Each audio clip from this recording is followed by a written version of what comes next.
But it kind of depends on, in order for us to accurately understand this passage, I want to do a little bit of setup for it, and that's where the time could get us. And 1 Samuel,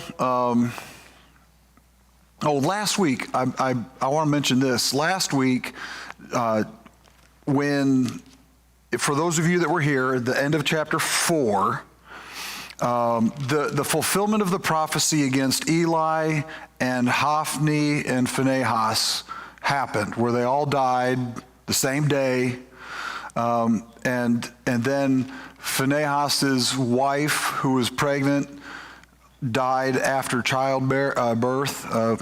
It threw her into early labor, and she died. The son made it.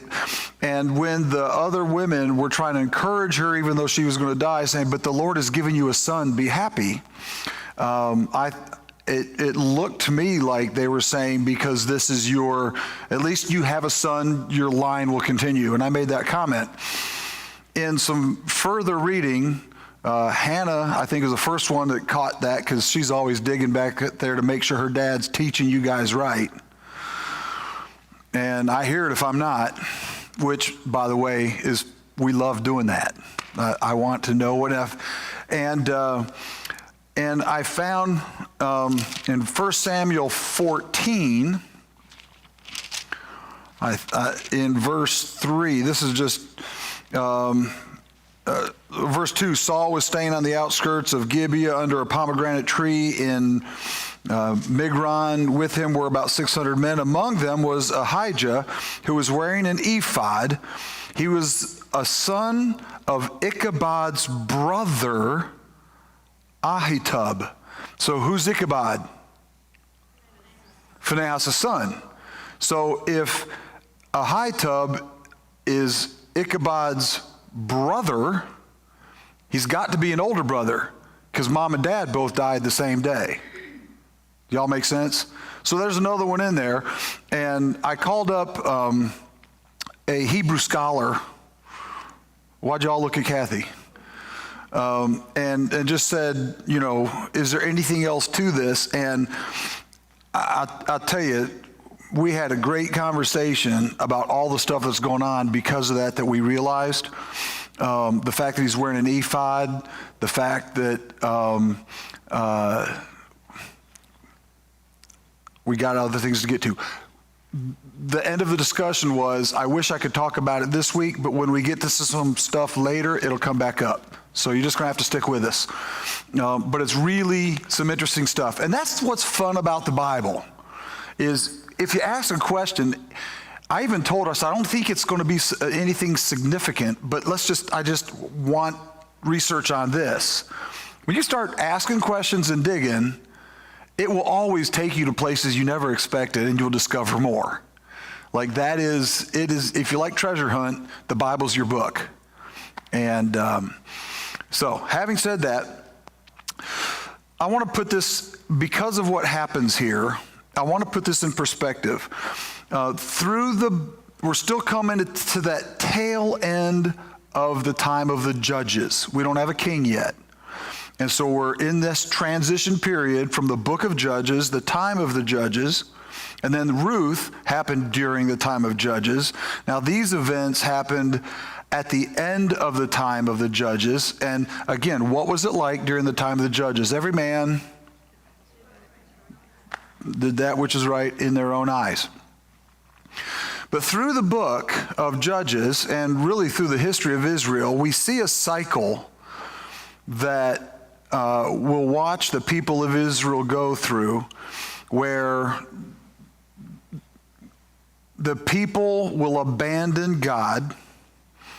It doesn't always start with rebellion. It just starts with sliding into cruise control. And the river that we're trying to get up is going backwards. If you stop paddling and go into cruise control, what happens? you will go downstream. If you're working hard and you're pumping forward and then you stop for a moment, which direction are you still going? Well, you're still going forward for a moment because there's a little coasting. And so you stop for a minute. Oh, I'm still going forward. You think you're okay. And it kind of slowly stops and you don't even notice. And that's what happens in the spiritual life. And this is what happens to the nation of Israel repeatedly. We will worship the Lord. You remember that? What was the problem? We will worship the Lord and hang on to our other gods. But we will worship the Lord. There's a big talk with Joshua, and then all the way through the Judges. They've worshiped the Lord, but also all their other gods, and you did whatever was right in your eyes. So the first cycle is the people will abandon God. It usually doesn't start in strong rebellion, but almost always ends in strong rebellion.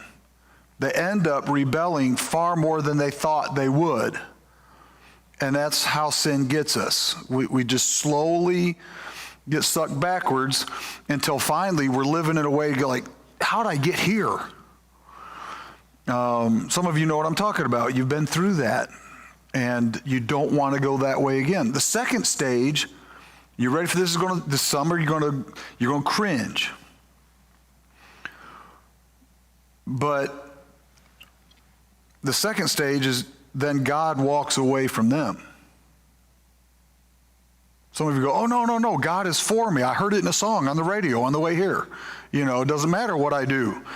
But the reality is God is very patient, but at some point says, now I must give you up over to your enemies. Have we seen God do that? Like once or often? Often. Does he ever do that when they're being obedient? No. He does it when? When they have turned their backs on him. I think it was, who was it? Spurgeon? No. Can't think who it was now. But he said, God is not going to force you to have a relationship with him. And so if you turn your back on him, he'll be patient because he wants that relationship with you. He's not going to force it. And when you don't want him, he'll say, fine, then you go without me. That's a scary spot to be in. Okay? The good news is God doesn't want to leave it in that condition. The bad news is often he waits till the next generation or later to fix it. So don't always think you're going to have another chance if you're playing with fire. You see what I'm saying? God is still merciful and gracious, but don't play with fire. And this is not going to be a scary, that's not where I'm going with this, but I want you to see where things are at in this. So people abandon God, then God walks away from them, then they cry out to God. When they realize, I don't have God in my life anymore. This is horrible. Okay, it's better with God. God, please help me. And God does what? He comes back and he delivers. Whatever you've been through, if you will humble yourself and cry out to God, the problem is a lot of generations after failure they aren't the ones to cry out to God because they'd have to admit they're wrong, and people don't want to do that. And so at any point in your life, if you're still alive and you recognize you've messed up, it's not too late for you to say, God, I am sorry, and cry out to God and watch deliverance happen. All right, but this is the cycle. Man abandons God, God turns his back on man, man cries out to God, God delivers. And then what happens after God delivers?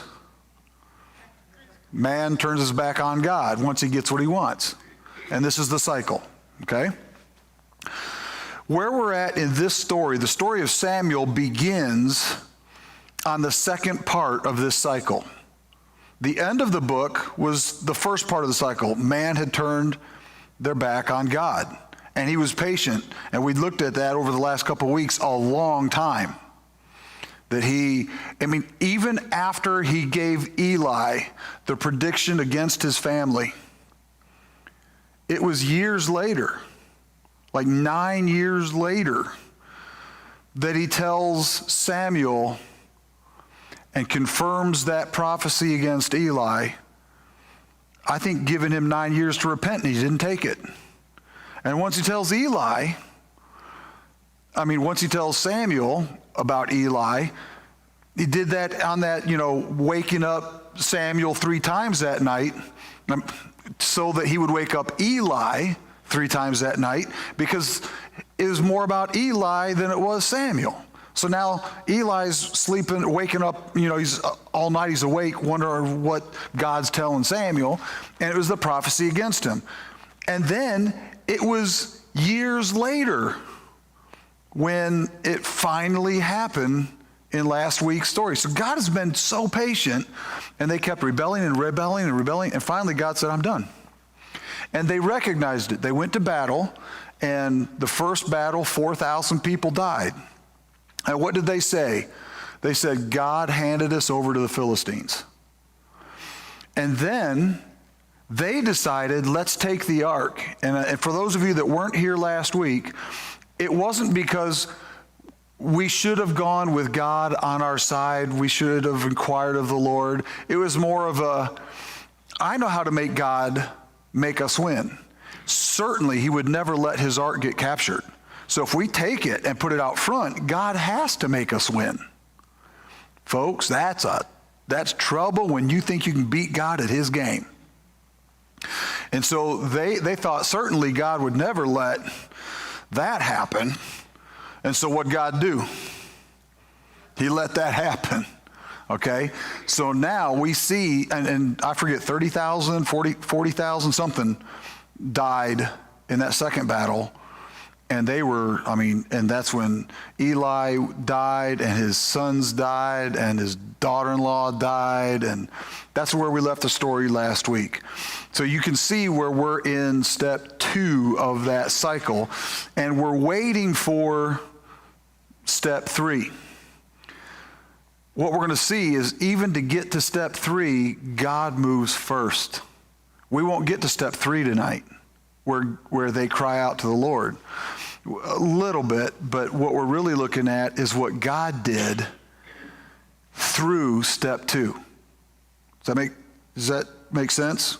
Why did he let that happen? Let's discover it. All right, so why would God let the ark get captured? Any ideas? Any thoughts? Why would God let the ark get captured? Maybe he is making a statement that his presence is no longer with him. Yeah, you want to hand me over? I'll leave you. Anything else? An opportunity for him to demonstrate his superiority over the other God. Don't ask the question. I know. No, you're spot on, and it's going to be fun to get there. Okay, as I've stated before, and again, I told you the introduction to this passage, you're wondering, are we ever going to read it? Yeah, we're getting there, but not yet. As I've stated before, throughout the last several months and even several years of teaching at the church here, God is not only teaching humans, but he's also teaching the heavenly realms. We need to really be more heavenly minded. Have you ever heard the phrase, some people are so heavenly minded they're no earthly good? I pray that that's me. I want my mind so far. Look, because the opposite is so earthly minded, you're not heavenly good. Take your pick. And I'd rather be heavenly minded, because then all these things will be added unto you. And but I've taught a lot about the importance of the heavenly realms. Let me just read a couple verses. For the sake of time, you don't have to turn to them. I'm just going to read them. I'll give them to you if you want to write them down. But from Sunday school class recently, Ephesians 3, and in verse 10, this is what it says. It's talking about the mystery of the church. And it says, his intent was that now, through the church, the manifold wisdom of God should be made known to the rulers and authorities in the heavenly realms. Let that sink in. Why did God... He had nations in the Old Testament. In the New Testament, it's from all nations to make a church, the body of Christ. Why? Well, it's not just for us. It was so that the beings in the heavenly realms would go, oh, did you see what he just did? Didn't see that coming. Wow. And it's amazing when you see, that he's using us to teach something in the heavenly realms. I won't go to the book of Job right now, but it talks twice in the first 2 chapters about when all the angels and the Elohim pass by him in heaven and are giving account for what they've been doing, and the devil's there. So is it only good angels that have to give an account? No, it's all of them. At his throne, and at that, Satan kind of accuses Job, but he's really accusing God. Well, the only reason Job treats you that way is because you are treating him like this. If you didn't treat him like that, he wouldn't either. And so God uses Job in front of the devil and all the other Elohim to teach them about himself. And that's pretty remarkable when you stop and think about it. In Exodus chapter 7 to 11, that's the Exodus from Egypt and the 10 plagues. When we went through that, what do each of the plagues, I don't even want to say represent, but why did he choose those plagues? Demonstrate his superiority over them. Because they were directed at Egyptian gods, and to show his superiority over those gods and to demonstrate their inferiority. And it's important because that's what we're going to see tonight in our lesson when we eventually get there. I want to read 2 more verses for you. Psalm chapter 82.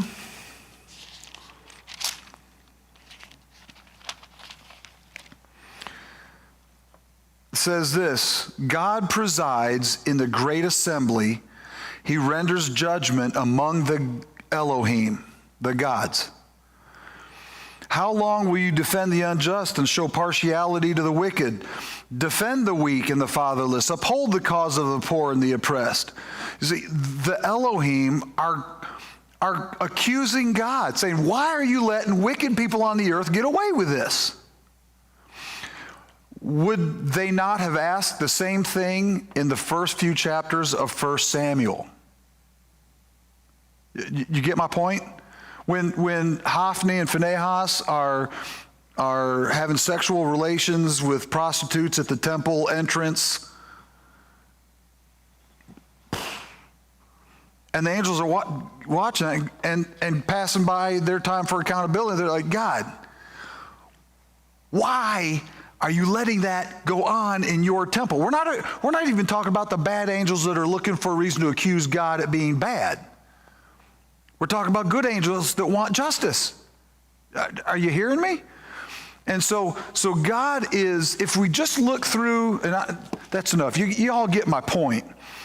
It demonstrates that both in heaven and on earth, it demonstrates the supremacy of God, but that created beings, whether in the heavenly realms or down here, struggle with that, and God is trying to make himself known. Is he making things known in the heavenly realms? Yes. All right, now we're ready to get to 1 Samuel 5.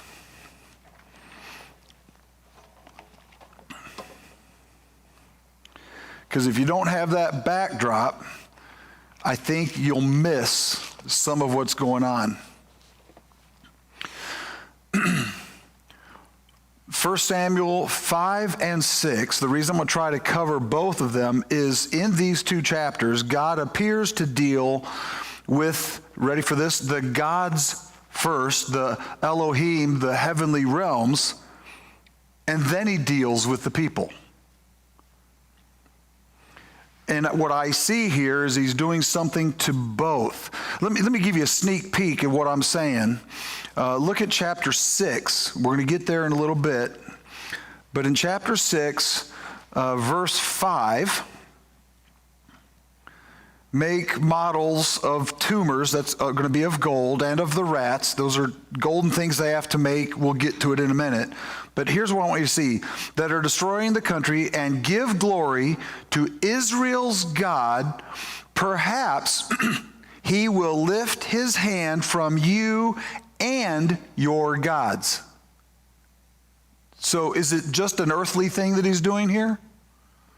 No, it goes far deeper or far above, depending on how you want to look at it. But there's a whole lot more going on here than just what meets the eye. Now look down to verse 7. Now then, get a cart of chapter 6. This is still a sneak peek. Verse 7, now then, get a new cart ready with 2 cows that have calved and have never been yoked. Hitch the cows to the cart, but take their calves away and pen them up. By the way, if you do that, what do the moms do? What do the cows do if you take them away from the calves and pin them up? They're going to be unhappy, and they're going to try to get back to their calves.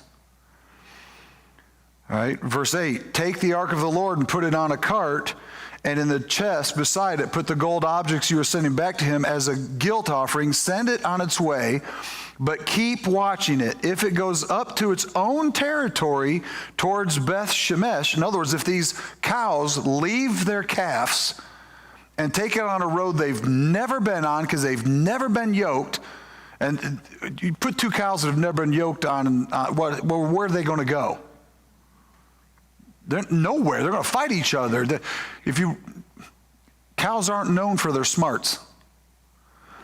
Then the Lord has brought this great disaster on us, but if it does not, then we will know that it was not his hand that struck us, but that it happened to us by chance. So God is trying to make it clear, like, I'm going to set this up in a way that you'll never be able to, when it's over, look back and say, but I wonder if this was just chance that we all got sick about the time we had that ark here. So God is establishing things for himself. All right. Y'all set now? Y'all with me to start in this story? We got the context? All right, here we go. Verse 1 to 5. This is where God is going to challenge Dagon. After the Philistines had captured the ark of God, they took it from Ebenezer to Ashdod. Then they carried the ark into Dagon's temple and set it beside Dagon. When the people of Ashdod rose early the next day, there was Dagon fallen on his face on the ground before the ark of the Lord. He's making Dagon bow. They took Dagon and put him back in his place. All right, let's just stop right there. What's the problem with that? If you have to set your God up, how good is he going to take care of you? That ought to be a tell right there. Something's not right. That if you have to trust a God to take care of you that is weaker than you, he can't get up for himself and you got to help him. I got to tell you something. God doesn't need me to serve him. He wants me to serve him. Another whole story. Verse 4, but the following morning when they rose, there was Dagon fallen on his face on the ground before the ark of the Lord. His head and his hands, this is the second time, had been broken off and were lying on the threshold. Only his body remained. That is why to this day neither the priests of Dagon nor any others who enter Dagon's temple at Ashdod step on the threshold out of respect for their broken God that has no head and has no arms. Yeah, that box wounded our God, but we're going to honor him. We exalt things that have no business being exalted, but we like it. And that's kind of where they're at. So you got to ask yourself, why would they go to that extent to take care of Dagon? Who is Dagon? And I thought it would help you if I gave you just a little history of Dagon to understand why God is picking on Dagon. Because Dagon is not just another god. He's actually, in their belief, the father of the Baals. So if you defeat the father of the Baals, who have you defeated? All of them. He's making a real statement among these pagans. And not only among the pagans, but also among the Jews who are still worshiping the Baals. He's in his turning his back on them, he's trying to show them why they need to come back to him. That's what we call tough love. It's tough, but you can't deny the love, because anybody else would be like, turn your back on me like that, I'm done with you. But he's trying to show them still, and we're going to see it in a minute, not only to the Israelites, but even to the Philistines. Like, haven't you learned you should not turn your back on me? And he's trying to make a positive name for himself among them. So here's what we know about Dagon. Dagon is the oldest of the deities of Mesopotamia. Evidence of believing in him as far back as 3000 BC. He was known as the father of other gods. He was a major figure of worship for most people groups that we would call the cradle of civilization at that time, where farming was thought to have first gotten started on a bigger scale, and Dagon was the god of fertility. Dagon was primarily associated with fertility, including the abundant crop harvest, but also dealt with anointing kings and leaders. Like, it was through Dagon's authority that kings and leaders were set up in a lot of these people groups. From a biblical perspective, the ancient text from that region connect Dagon as the father of Baal, another false god highlighted throughout later Old Testament history. The statue of Dagon was like a large man, it's kind of a merman if you find him, because he's a fish god of fertility. And he's like a fish from the waist down and a man from the waist up. But here's some interesting things that you might want to know along with that. Dagon in the Bible was worshipped by the Philistines throughout the Judges, the time of Samuel, and even to King Saul. And I don't want to take time to do it now because we're going to get there, but we're going to see Dagon coming up over and over and over again in the lives of some of these other characters. He's not spoken of as often as the Baals and things like that, but it's going to be Samson. When Samson, at the end of his life, remember they took him, they were celebrating their God in the temple, and he stood there with the pillars between them and shoved them and killed everybody. That was the temple of Dagon. And so we're going to see that there's a heavenly battle between God and Dagon that we're seeing start right here, where Dagon is humbled and God wins. And yet, because people still worship Dagon, we'll see him at the time of Samson and others. All right, so what do we have now in our story? Let's get back to the story. Now that we understand who Dagon is, with no one driving the oxen, Where do they go? Any ideas? All right, you got these? Well, let's just read it. Let's go. Where do I want to begin now? Verse 6. And this is where we're going to start. We're going to get a lot of scripture now here in the next 20 minutes, 25 minutes. The Lord's hand, verse 6, the Lord's hand was heavy on the people of Ashdod and its vicinity. He brought devastation on them and afflicted them with tumors. When the people of Ashdod saw what was happening, they said, "The ark of the God of Israel must not stay here with us, because his hand is heavy on us and on Dagon, our God." So not only did God humble Dagon and make him bow early, he's really lowering Dagon in the eyes of his worshipers. And they're starting to see, the God that we worship, we're going to have to protect him because that God is hurting our God, and that's hurting us. So instead of going to the God that wins, we've got to get rid of that God so we can feel at peace with our God.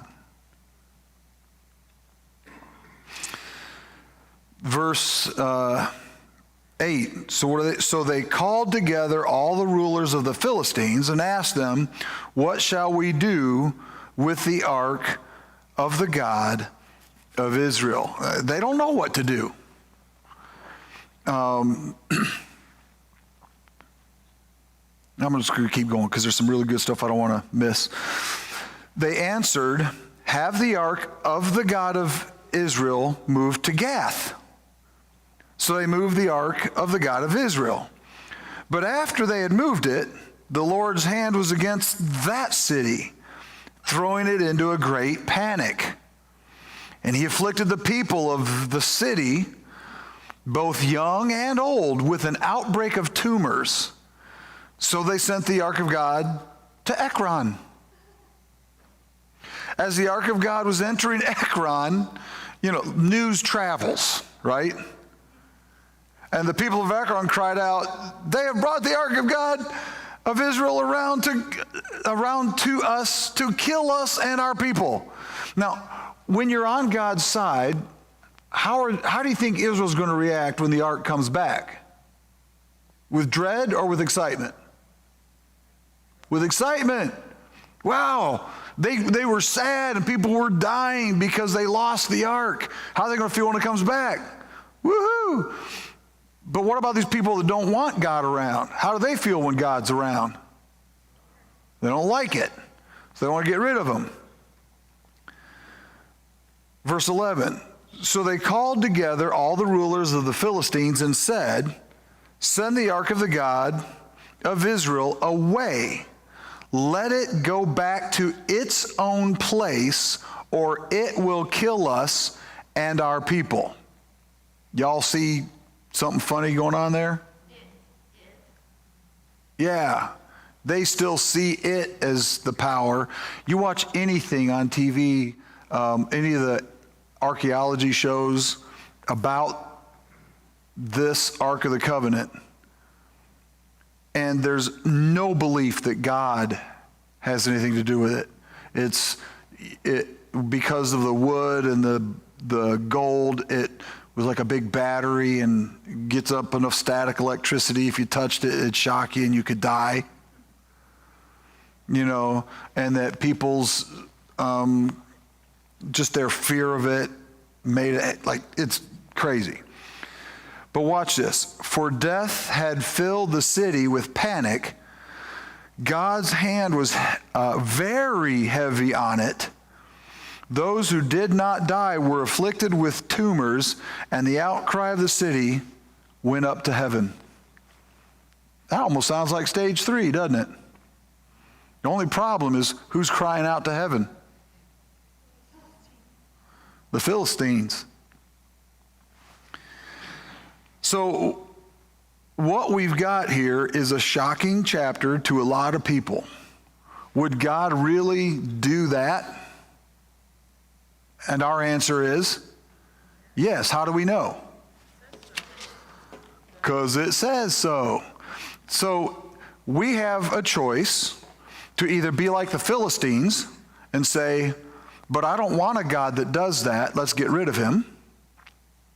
Or look into why God did that, and if he has a positive reason for it, let's call him right and us wrong. Like those are the two options, right? And so at this point, as we go into chapter 6, it's a tough situation for all of them. All right, now, chapter 6, verse 1. All right, we're going to send back the ark. How do we do this? You go get it. I don't want to touch it. I don't want to go near it. Have somebody from a different city do it. You understand the problem? And I love this. When the ark of the Lord had been in Philistine territory 7 months. Hang on to that question, because you could argue, well, let's do it now. You could argue, man, why did it take them so long how many people died? How many people were sick?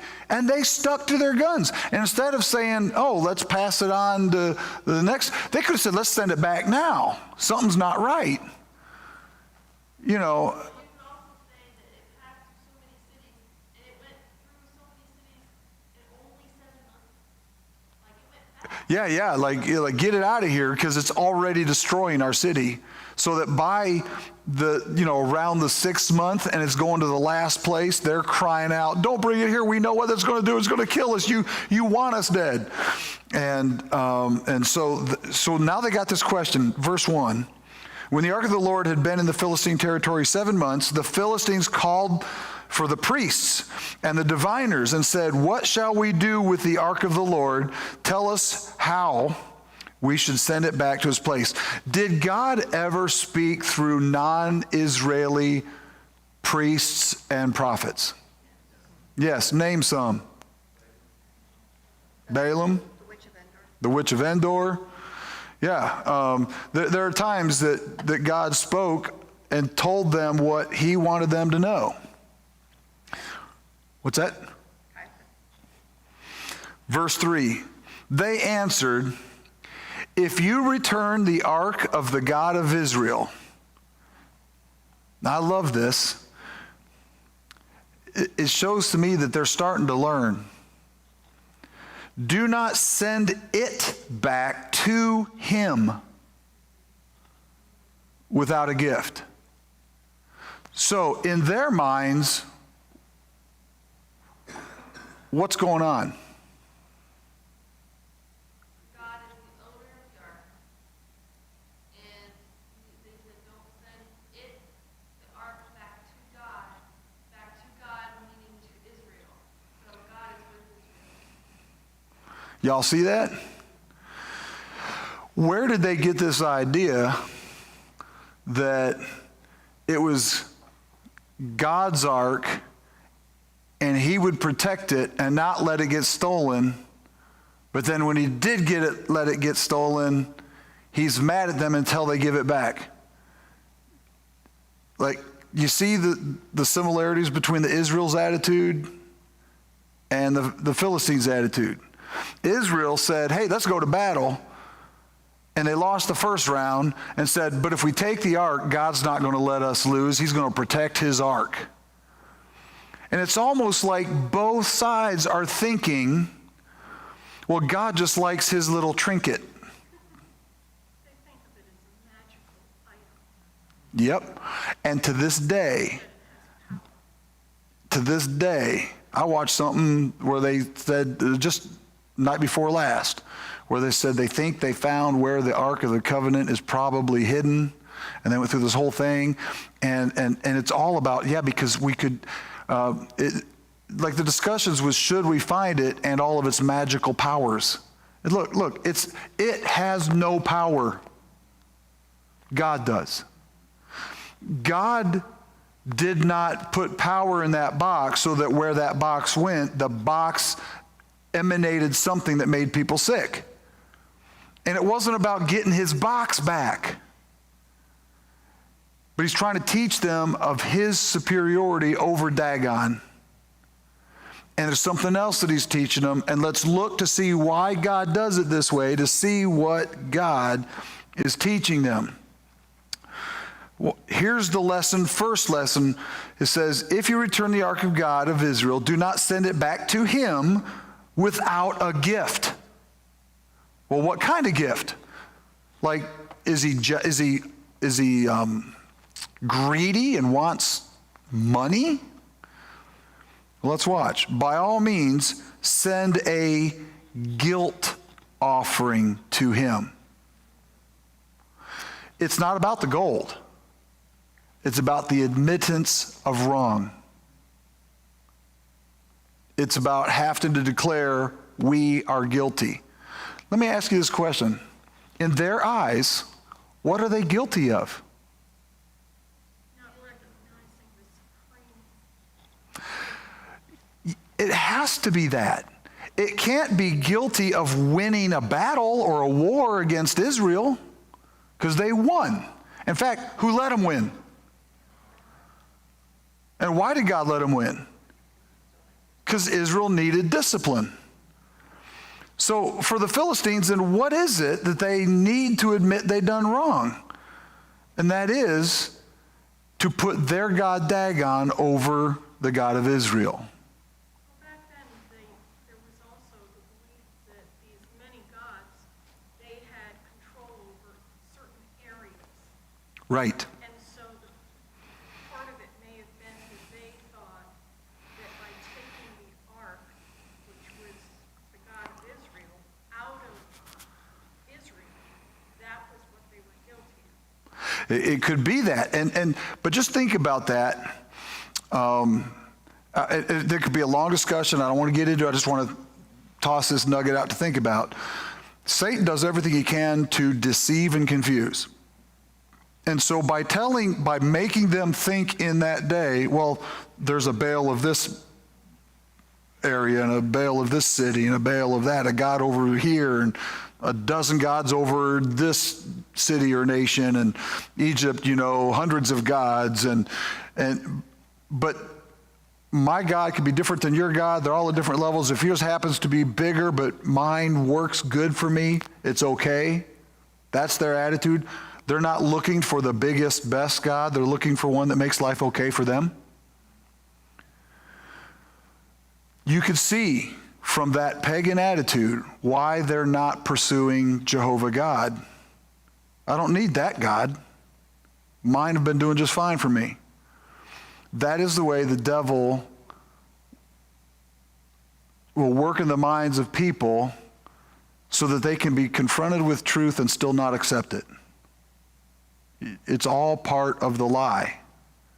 And I want to tell you guys that a similar thing that Satan does is say, yeah, go ahead and accept God. Just enough to make your life a little better, but not too far.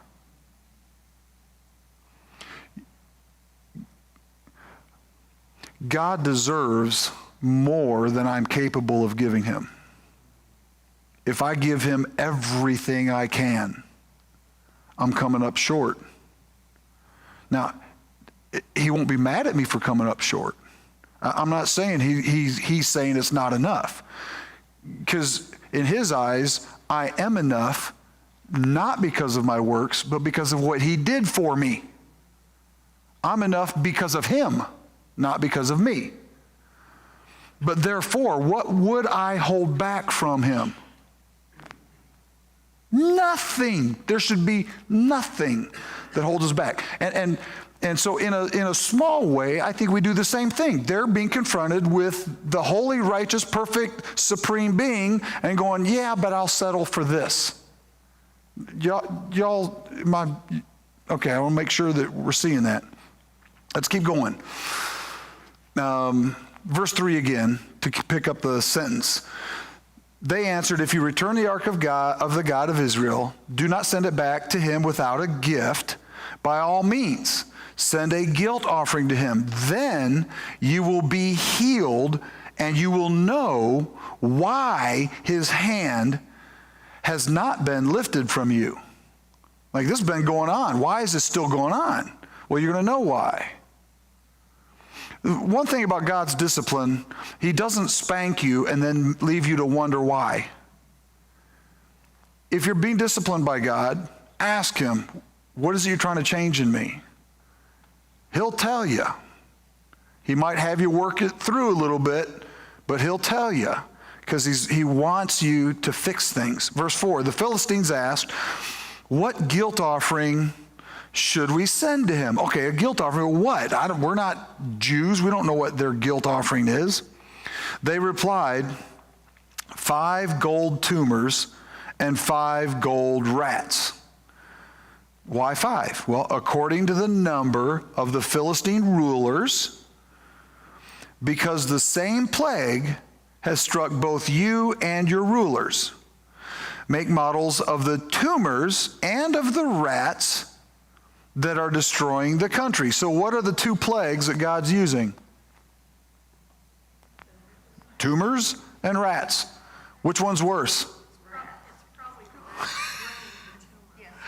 It can be. It probably is.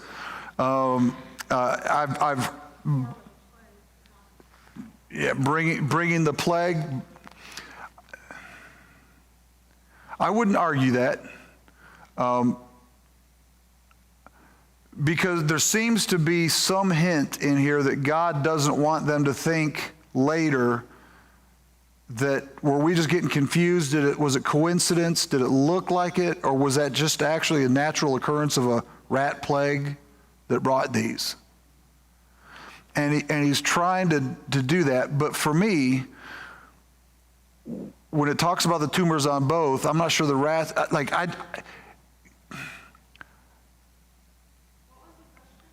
well, it was, it's stating that the tumors were there because of the rats. Like the rats brought the disease that brought the tumors. And maybe, it's not something I would argue, but I would think, I think tumors and rats were both in such a way that it looked supernatural. Not that they would have said, oh, these rats bringing the tumors. It'd be like, wow, these tumors and rats may be connected, but either way, this whole thing is just, like, they knew it was from God, right? The way we would say it now, it was of biblical proportions, literally. Yeah. Right. So they, it's visual, it's painful, there's no escaping it. But it says, verse 5, make models of the tumors and of the rats that are destroying our country and give glory to Israel's God. How would they give glory to Israel's God when Israel's God is doing that to them? By offering this guilt offering, they're showing submission. There it is. By saying, you are the God supreme, therefore the right to do this. Man, that is humbling. He's already humbled Dagon. Now he's humbling the people. Perhaps he will lift his hand from you and your gods and your land. Why do you harden your hearts? Now watch this. As the Egyptians and Pharaoh did. Let that sink in. That goes to what the question was asked a minute ago. What took them so long? The same question is being brought up to them here. All right, you've gone 7 months. We've got rats and we've got tumors. You want to be another Egypt? They went through 10. And this was the diviner's saying. It's not a Right, but I believe that message is coming from God. Yep, absolutely. And he's saying, look, we've heard what happened. Did they already know about God? Did they know about his supremacy over Egyptian gods? And that Egyptian gods have supremacy over Philistines? Like, stop and think about all that. And they're saying, 2 down. You know, we had darkness, blood, flies, gnats. Now you're at tumors and rats. You want to see the next level? Let me ask you this. If they hadn't repented, would God have stopped? No. When Israel's God dealt harshly with them, did they not send the Israelites out so they could go on their way? Like, they let them go. Like, get out of here, please. Take all our gold, take everything with you. If we keep going, we'll be the next Egypt. Prior to this, they were already having the Israelites as slaves. Because remember that we said last week, they said, if we don't beat Israel, when Israel brought out the ark, said, gentlemen, we better fight harder than ever before, because with the ark, if they beat us, they will treat us like we have been treating them. So what that meant was they've been subservient. They've been the slaves to them. And now they're being told, if you keep this up, we're the next Egypt. Not only that we will ask them to, that we will have to get rid of the ark, but we're sending them all away. There goes our workforce. You see how deep this is driving this home to them. Verse 7. Is that where I'm at? Yeah. Verse 7. Now then, get a new cart ready with 2 cows, and by the way, you're not supposed to put it on a cart, right? That's not how God's people were supposed to do it. But God didn't want them, and they didn't want to be near it, so God had them put it on an ark. And it's on a cart. The ark on a cart, thank you. Now then, get a new cart ready with 2 cows that have calved and have never been yoked. Hitch the cows to the cart, but take their calves away and pin them up. Take the ark of the Lord and put it on the cart, and in the chest beside it, put the gold objects you are sending back to him as a guilt offering. Send it on its way, but keep watching it. If it goes to its own territory towards Beth Shemesh, then the Lord has brought this great disaster on us. We know it was him.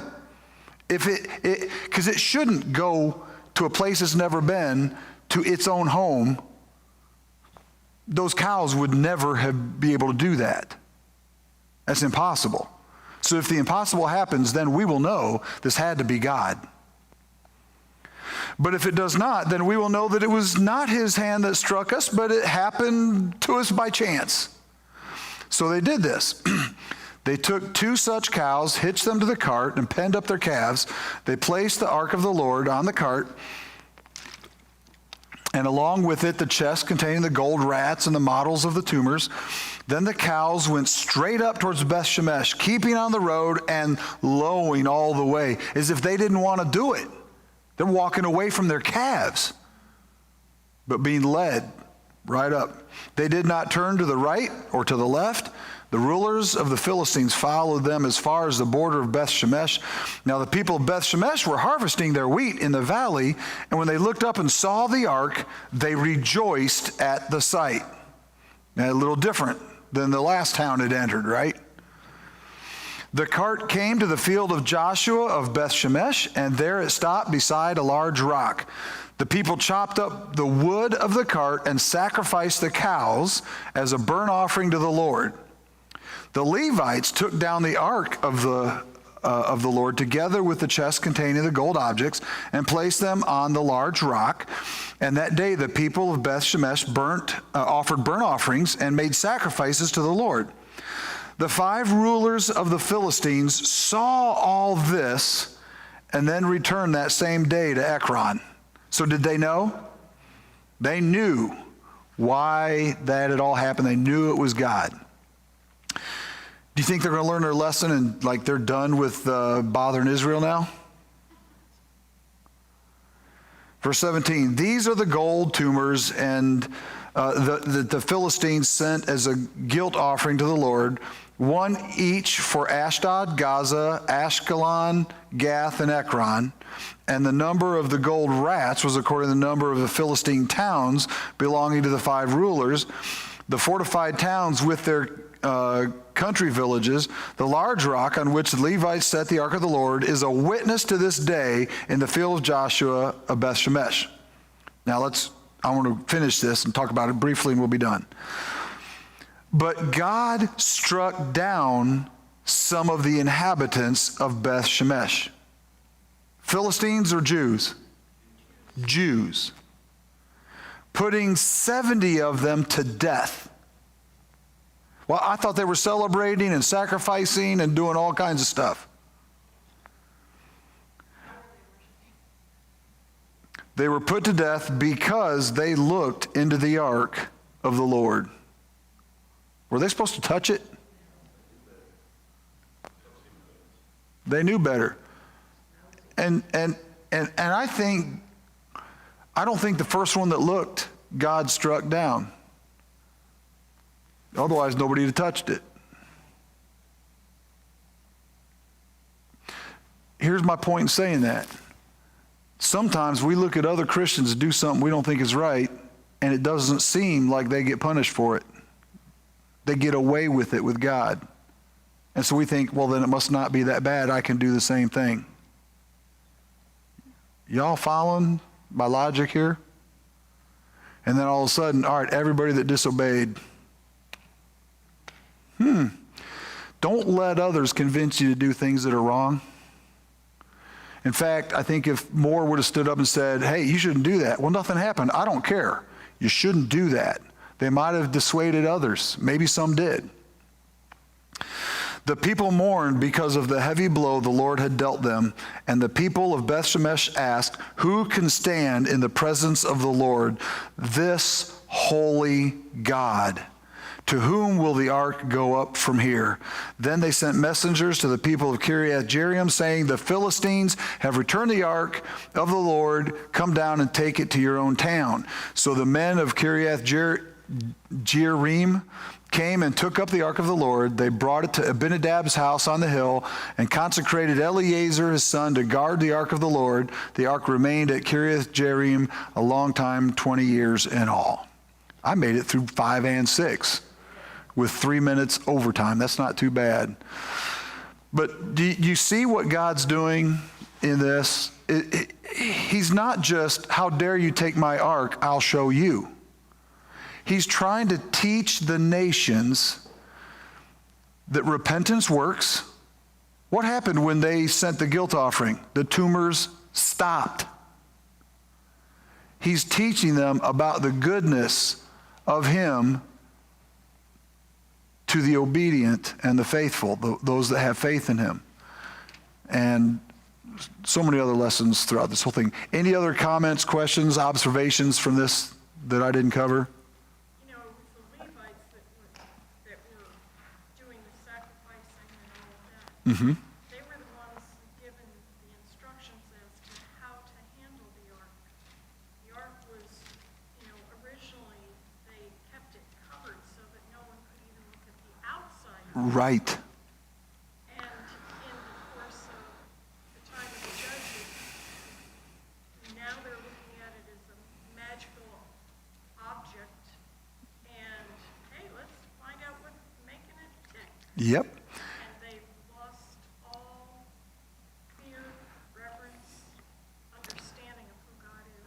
And keep that in mind as we move forward through 1st and 2nd Samuel, 1st, 2nd Kings, get to Solomon building the temple where this ark goes into the Holy of Holies.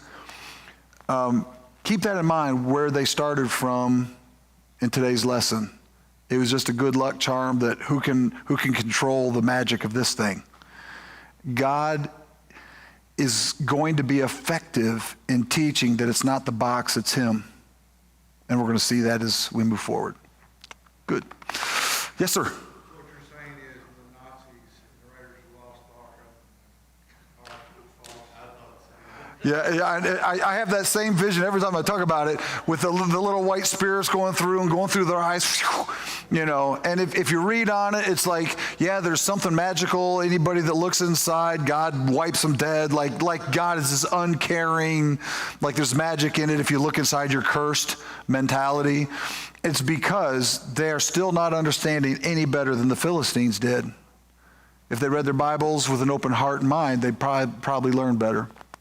But, yep. So you think that's why they didn't, he punished the Philistines for putting their God above him? It wasn't because they didn't know the law. You know, but it's like he didn't even seem to hold them accountable for the laws he gave Israel. Because one of the things we're talking about on Sundays, going through Hebrews, those laws were not spiritual laws because spirituality works this way. They foreshadow some things, but it says that the regulations in the law were regulations for worship. Well, they weren't worshiping God, so that's not the law they're bound by. What was God working? And that's a good point. Was God trying to teach them this is the law and how you handle the ark? No. He's saying, look, I'm going to use the ark to show you who I am. And it had nothing to do with the law. As soon as they got back to the Israelites who knew the law, they were punished for breaking the law. Exactly. So to me, it just goes to the whole point. It just shows what the law was for. Even back then when they thought it was everything, we see hints of, then why did God let them put it on? In fact, who told them through the diviners and things, who told them they needed to do a guilt offering of gold and put it on a cart? That had to come from God. And they did it. They obeyed it. And God stopped the plagues. So and why? It broke the law. Well, they showed enough faith by doing that they would be thinking God was leaving them alone. Spot on. Spot on. You see how the more you do this and the more you get into not just reading a story, if you read this fast, all right, God showed himself bigger than Dagon. That's what you get out of tonight's lesson. But if you take your time and really look at what was going on there, what were they thinking, this reveals so much. And yet, the deeper you go and the more that's revealed, you will see the absolute consistency of God's behavior from 1 Samuel through the book of John, through the New Testament. And other people look at it and say, well, wait, the God of Jesus, who, heals the sick, he would never have brought tumors on people. But it's like, you got to look at what he's actually trying to do. And you'll see the consistency throughout the whole scripture. Yes? I see also that God was trying to, you read one of the verses where God was trying to reach the Philistines too. Mm-hmm. I mean, there are lots of other verses that talk about him wanting to reach it. Wanted to be known among the nations. Right. He was using Israel as the picture to them. If they had responded like Rahab did. That's exactly right. I've just been, And I'm going to go out on a limb and say that there might have been people in these towns that we might see in heaven who turned from that and said, their God's got something mine don't have. Maybe that's not the point of the story, and so I'm not going to say it happened. But I think we're going to get to heaven and find out God's mercy went a lot further than we think it did during those times, because it was not about becoming a Jew and obeying their law of worship. It was about faith in God, because people showed faith in God outside the law, before, during, and after the law. And so I think we're going to see much more clearly when we get to heaven how faith is involved. And I want to throw this out too. Sorry, I'm going, but just to get you thinking about this for Sunday, because it'll come up Sunday as we're talking about faith. But the object of the faith is as important, if not more important, than the amount of faith. Because so many people put faith in faith rather than faith in God. And just think about that. There's a guy that came in a week and a half ago and doesn't go to church, doesn't know his Bible, but claims, I'm a Christian and I'm saved and I know I'm going to heaven, and he's got faith. And he said, because God gave me the number 3. And whenever I see a number 3, I know that's God reminding me he's going to bless me if I just have faith. And so every time I see, he said, I was with a girlfriend and I looked down at my watch, it was 3 o'clock. And so I raised my hand and she's like, what are you doing? That's crazy. And he's like, nope, I saw a 3 and I've got faith. God's going to bless me. And she's like, I don't believe in that. He's like, see, people try to steal you of your faith and convince you not to have faith, but I have faith. God's going to bless me. I know I'm going to heaven. I'm like, what's his faith in? Is his faith in God or is his faith in his faith? Y'all follow? And so it's the object of your faith. Can you have faith in the wrong thing? Sure can. So don't just have faith, but make sure you have faith in the right thing. And the more you study your Bible, the more convinced you will be that you have faith in the right person when you worship God. Interesting, too, that the Philistines put the ark on a new cart and these 2 cows, and it worked. Yeah. Several years later, David's lifetime, they followed the Philistines' example and put the ark on a cart, A new cart. and it was disaster, and the 2 Yep. priests died. Yeah. Because they knew better. That's right. They knew better. And it was a rule for them. That's exactly right. Anything else? Were you just raising your hand for fun back there, Doug?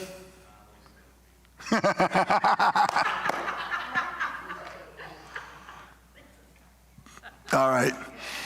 All right, that's all I got. You guys sat through an extra almost 15 minutes.